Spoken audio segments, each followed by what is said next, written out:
O demônio é o outro.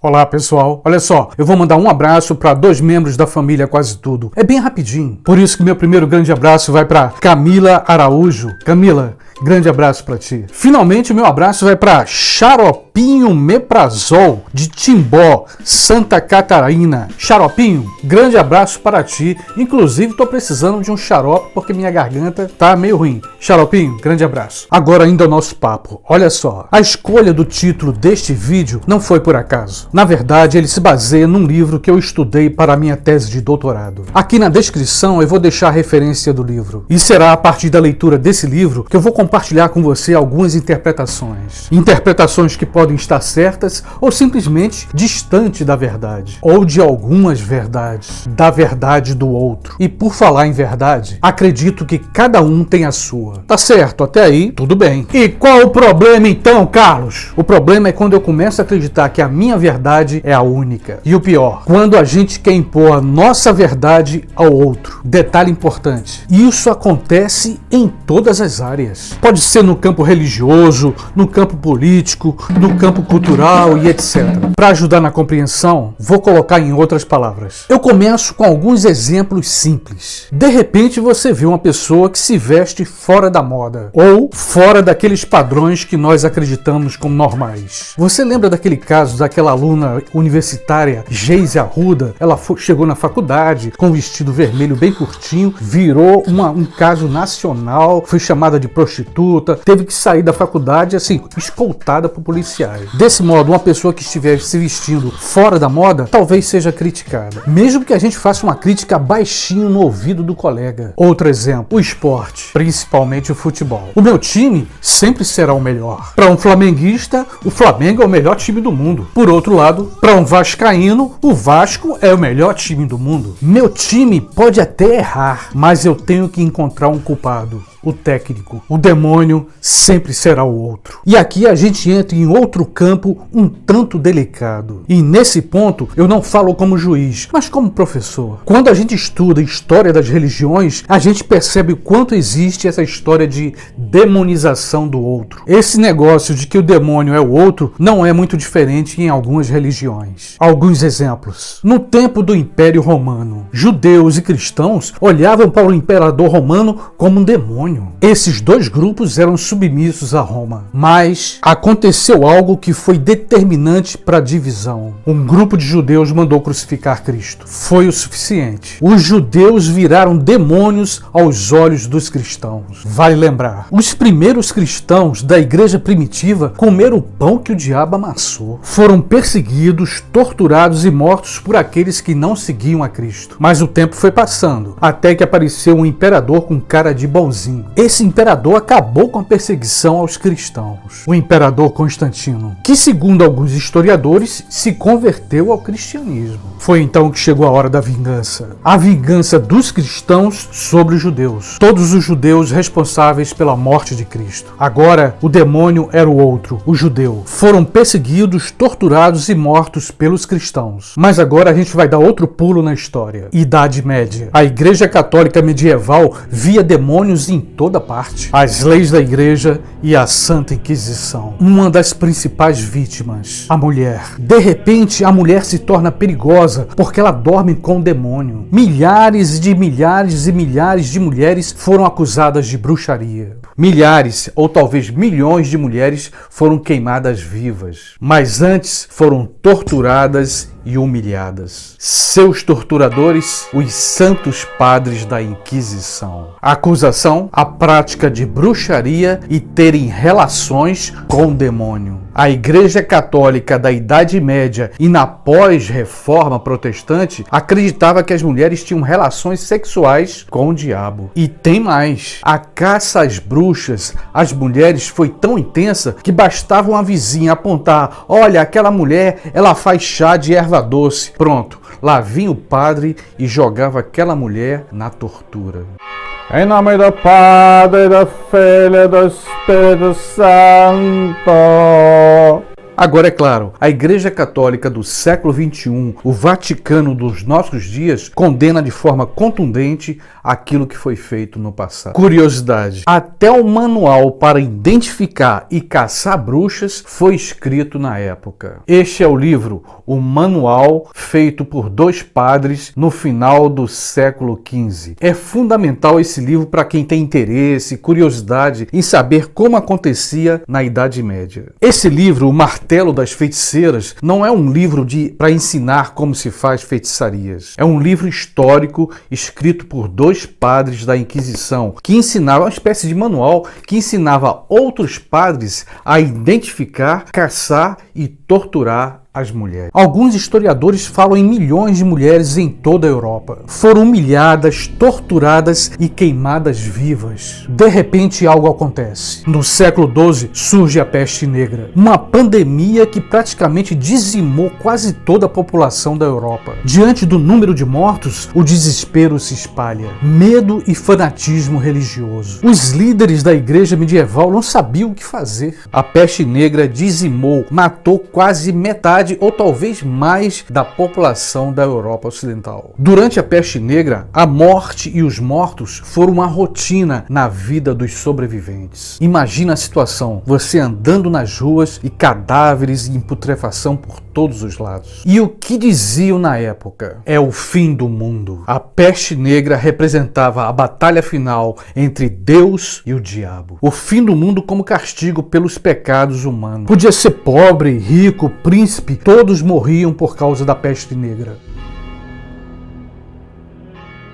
Muitos acreditavam que era o fim do mundo, ou a culpa era do demônio. Qual demônio? Os judeus. Finalmente tinham encontrado um bode expiatório. O demônio era os judeus. Milhares foram perseguidos e mortos. No entanto, a peste não acabou. Era o momento então de encontrar outros demônios. Descobriram. O demônio eram os muçulmanos que estavam em Jerusalém. A Igreja Católica medieval não perdeu tempo. Criou as famosas cruzadas. Bravos cavaleiros que mataram os muçulmanos em nome de Cristo. O demônio eram os muçulmanos. Mais um pouquinho de história. Século XVI. O famoso padre Martinho Lutero contesta a Igreja Católica. Finalmente explode a Reforma Protestante. Católicos de um lado, protestantes do outro. Agora o demônio eram os luteranos. Por outro lado, para um protestante, o católico era o demônio. Um pouco depois, o próprio protestantismo se dividiu. Calvinistas e luteranos brigaram entre si. Para um luterano, o calvinista era o demônio. Para o calvinista, o demônio era o luterano. É claro que isso que eu estou compartilhando com você é um fragmento, um resumo do resumo do resumo da história do cristianismo. Pergunta: e no século XX e depois XXI, havia demônios?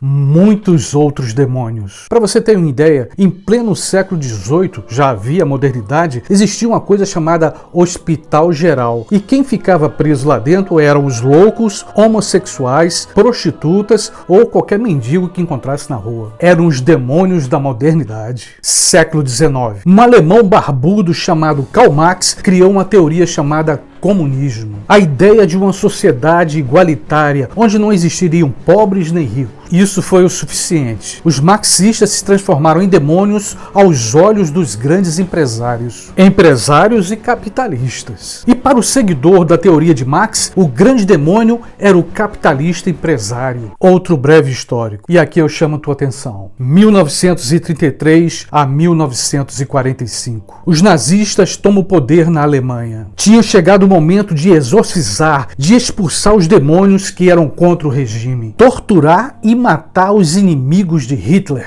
Tá certo, Carlos, e quem eram esses inimigos? Muitos demônios, mas entre todos tinha um que era especial: o povo judeu. A máquina nazista exterminou quase 6 milhões de judeus. Mas foram apenas esses os demônios expulsos pelos nazistas? Não. No manual dos nazistas, ciganos, homossexuais, deficientes, qualquer outro tipo de inimigo eram demônios. Tinham que ser exterminados. Por outro lado, americanos e ingleses viam os nazistas como demônios. O próprio Japão demonizou os Estados Unidos até que caiu a bomba atômica sobre Hiroshima. O demônio sempre é o outro.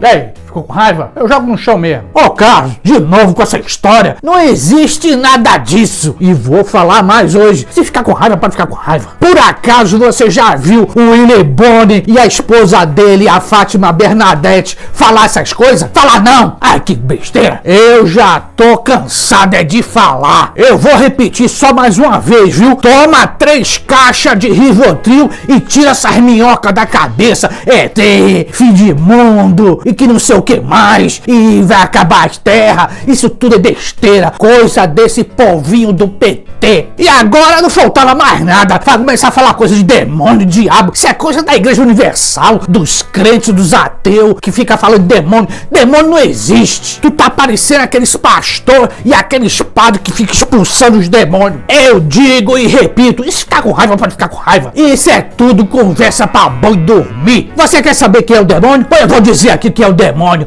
É a Dilma, esse povinho do PT e aquele tal de Cunha Neves, lá o presidente da Câmara. É tudo enrolado nessas histórias. É tudo demônio. E o que é que tá olhando? Tá com raiva? Ficou com raiva? Morre de raiva. E vou dizer aqui outro tipo de demônio que existe. É esse povinho que faz esses vídeos de YouTube. É tudo querendo aparecer. E pode ficar me chamando de hater, não sei o que. É ruim. Ó, quer nem saber. Eu sou hater, assumo, entro nos canal e ó, dedão pra baixo, dedão. E tá com raiva? Pode morrer de raiva, tô nem aí. Entro no canal, vejo o vídeo, nem vou até o fim do vídeo. Vou logo, ó, dedão. E se quiser ficar com raiva, pode ficar com raiva, tô nem aí. Quero nem saber. E tem mais, eu sou daquele jeito que não perdoa ninguém. Pode ser canal de criança, de mulher bonita, de velhinha falando de bolo. Eu meto meu dedão pra baixo, quero nem saber. Ficou com raiva? Pode ficar com raiva. E vou colocar aqui o nome de outro demônio, esse tal do Flamengo, que botou meu time fora do campeonato. Aquilo é um demônio, aquele Flamengo. Tô nem aí. Tá com raiva? Pode ficar com raiva. E esse povinho aí que fica comentando, tira esse hate daí. Se você tá pensando que vou sair do canal do Carlos, não vou sair, vou ficar aqui metendo o dedão pra você. Tá com raiva? Fica com raiva. Vou ficar aqui no canal, não saio de jeito nenhum.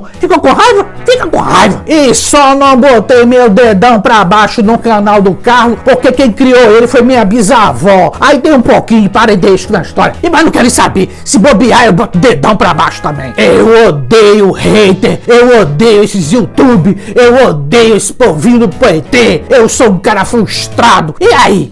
Tá com raiva? Sou frustrado e não tô nem aí. O que eu tenho é ódio do mundo. Eu sou cheio de ódio no coração. E ficou com raiva? Pode morrer de raiva. Tô nem aí. Morre de raiva, mas morre de raiva. E quanto mais com raiva fica, mais meu dedão, ó. Tome meu dedão pra baixo. Ninguém vai saber quem sou eu mesmo. Vou lá, boto meu dedão e ninguém nem sabe que fui eu. E quer saber de uma coisa? Eu quero aumento de salário e que meu time ganhe o campeonato brasileiro. E ponto final. Será que é tão simples assim? Eu acho que não. Cá pra nós, senhor hater anda meio nervoso. Que tal a gente analisar os fatos? Fatos que acontecem em nossos dias. Nosso querido Brasil, por exemplo. Para os petistas, os ricos são demônios desinformados. Por outro lado, o pessoal da classe média que se veste de amarelo, o demônio são os petistas. Saindo um pouco do Brasil, a demonização está em toda parte do mundo. Islâmicos, judeus, neonazistas, republicanos, democratas, todo mundo assumindo a sua verdade, todos demonizando um ao outro. E o chamado primeiro mundo, o mundo das superpotências, o demônio é o outro. Grupos terroristas de corrente islâmica chamam os os Estados Unidos de o grande Satã. Por outro lado, o governo americano chama os terroristas de demônios e lança sobre eles suas bombas democráticas. O demônio sempre é o outro. Nas relações internacionais,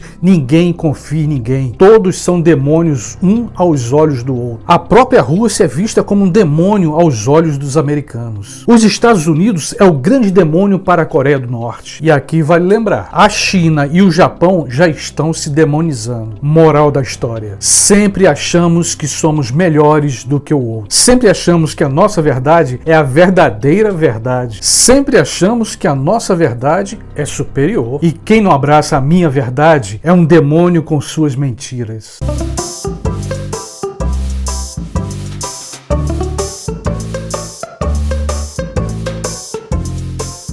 Minha opinião: cada religião tem sua fé e seu livro sagrado. Cada religião possui seus mandamentos e doutrinas, e todas devem se respeitar. Mas quando uma determinada religião ou grupo religioso se acha superior aos outros, entramos na intolerância religiosa e voltamos ao tempo dos Césares lá no Império Romano. E na política, Carlos? Simples. Se o outro não é do teu partido, não veste a camisa da cor que você quer, pelo menos vocês podem ser amigos. Se os Estados Unidos não gostam de um país, então que lhe respeite a soberania daquele país. Não precisamos de demônios. Ô Carlos, mas se eu não conseguir tolerar o outro? Simples, basta se afastar. O outro não é o demônio. O outro é um ser humano que interpreta o mundo diferente de mim. É claro, talvez alguém diga: Carlos, tudo isso que você está falando é uma utopia. Pode ser, mas se o diálogo e a tolerância não vencerem, já não seremos civilizados. E o pior, iremos exterminar nossa própria espécie. Que a gente possa refletir um pouco nisso. E eu aproveito esse momento para renovar aqui o meu convite. Se você ainda não se inscreveu no meu canal, vem, se inscreve. Se você gostou desse vídeo, dá uma curtida, um like, compartilha com teus amigos. Com certeza você vai ajudar esse canal a permanecer no ar, ok? Beijão e até o próximo vídeo.